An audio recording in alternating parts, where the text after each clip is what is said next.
Darvin, there were several times where you guys got down by 9 or 10 and seemed to close and not quite able to get over the hump. What did you think the difference was in Minnesota being able to pull away eventually? I mean, the biggest thing for me is the most glaring stat are the turnovers. It's the turnovers. We give them, 22 turnovers, 25 points. It's very hard to win in this league when that's the case. We have to do a better job of valuing possessions. And, it's not an exact science. It's you damned if you do, damned if you don't almost, because you get a stop, you pushing a break, there's a mishandled ball or something happens, and then you kicking yourself in the butt like you should have slowed it down. But all in all, I felt like most of them were competitive turnovers. It disappoints me, but I'm not frustrated. I thought today was a good day. We had a great film session this morning. Looked at a lot of things, offense included, in terms of setting better screens, creating an advantage through screening and our running habits and hard cuts and whatnot. Just playing purposeful basketball. And I thought we did that tonight for the most part. It just sucks to turn the ball over that many times. And for them, they're a good team. They're a playoff team, so they're definitely going to capitalize if you give them the opportunity. Offensively, Troy hit 4 threes and being inserted into the starting lineup. I just wondered what you thought of that and juxtaposed with Russ coming off the bench and what you thought of the flow there. I thought Troy did an excellent job and also got some big defensive rebounds, had a physical presence there, guarding, getting rebounds, spacing the floor, making shots. And Russ, my hat's off to him once again, came off and showed the type of impact he can have in that reserve role and shoring up our bench and not just coming in and trying to maintain anything, but coming in and taking it up a notch. So he was great in that role tonight, and I look forward to seeing him in it more once we start getting healthy bodies back, get AD back out there, get Dennis out there. It's been like a multiple choice thing trying to figure out a rotation in terms of who's healthy and who's not healthy. So once we get whole, we'll definitely, hopefully, be closing out some of these games on the right side of the win and loss column. Darvin, kind of following up on that, did you think the way that Russ, especially during that bench shift, played carried over to some moments, especially at the end of the first half, was playing with LeBron? Yes, absolutely. Because once the rhythm of the game is set, you guys going to figure it out.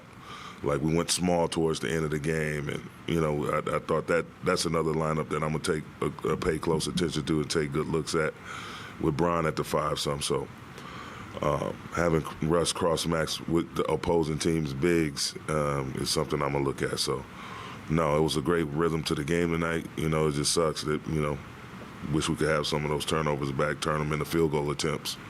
Darvin, obviously no AD tonight, and you haven't had Thomas Bryant now for a bit. Was that the reason? Like, had you had those guys, do you think you ever go with a lineup like that you tried late with Minnesota still having their bigs on the court? Yeah, absolutely. Excuse me. Absolutely. I mean, you use everything that's available to you within your roster. So it's not, one of those things where it's, okay, you have big guys available. Why not play a big guy? No, it's a strategic type of deal. And you have guys that's in a really good rhythm together, that's having great individual games, and you try to put those collections of players together to see if that rhythm can carry over to a unit. And I thought that was the case for big chunks of the game tonight. We kept it. We stayed in the game basically the entire game. It was sometimes they got a little bit of distance, but for the most part, we fought and just came up a little bit short. But it's 5 games in. It sucks to be 0-5, but having 77 left, and then plenty of days to get better in between. We're just going to try to keep our heads down and keep our foot to the pedal and continuously try to get better. Get better at something every day. Darvin, what's been your message to Lonnie offensively to start this season, and knowing that he's been being asked to do more defensively than he's probably done. Do you feel like that's maybe part of the reason why the shooting has been what it is with him? You know, it's twofold. You know, it's just keeping him engaged and making him understand what his role is for us first and foremost. And the offense, I mean, the offense is so fleeting. I just encourage him to be aggressive at all times. Whenever he's indecisive, he struggles. So the biggest thing for me is if he's turned the corner, I want you to go all the way downhill. I don't want you, east, west, dribble, and settling for a contested 13, 14-footer. The kid is probably arguably the most athletic guy on our team. He gets a lot of great things done when he attacks the rim. His shots will go in, as he keeps shooting and becoming more confident and being aggressive. But he's been trying to defend for us, and he's been doing a great job at that. And, I don't want him to change. I just want him to continuously be aggressive offensively and to continuously embrace those matchups that we're throwing at him and those challenges we're throwing at him on the defensive end.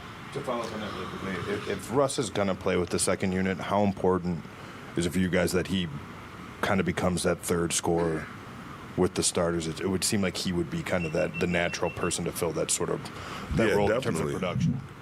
I mean, we welcome any and all scores, whether they're third, fourth, fifth, sixth, or seventh. If you can score, we'll work you out tomorrow. You can shoot it. But, no, I mean, our style of play, man, is an equal opportunity style. Obviously, you have your big dogs and Bron and AD, and then now Russ coming off the bench. I think he's going to provide a huge spark. But what the offense provides is for opportunities for these guys to be extremely aggressive, even those in a reserve role or, so quote-unquote role players. But we just got to keep being aggressive. We can't worry about percentages or whatever. If we know it's a good shot, the offense is generating it, we got to be able to step up and make a shot. And that's basically the gist of it. Considering all the scrutiny that's Russ had to face since he come to LA, just were you happy for him the way he was able to execute in the role that you envisioned? Absolutely. That's his superpower, orchestrating, dictating pace. I think he's going to thrive in that role. And, he develops a rhythm. And when he's on the floor with four reserves, even Bron and AD can sit over there and see what's working, what's not working so well.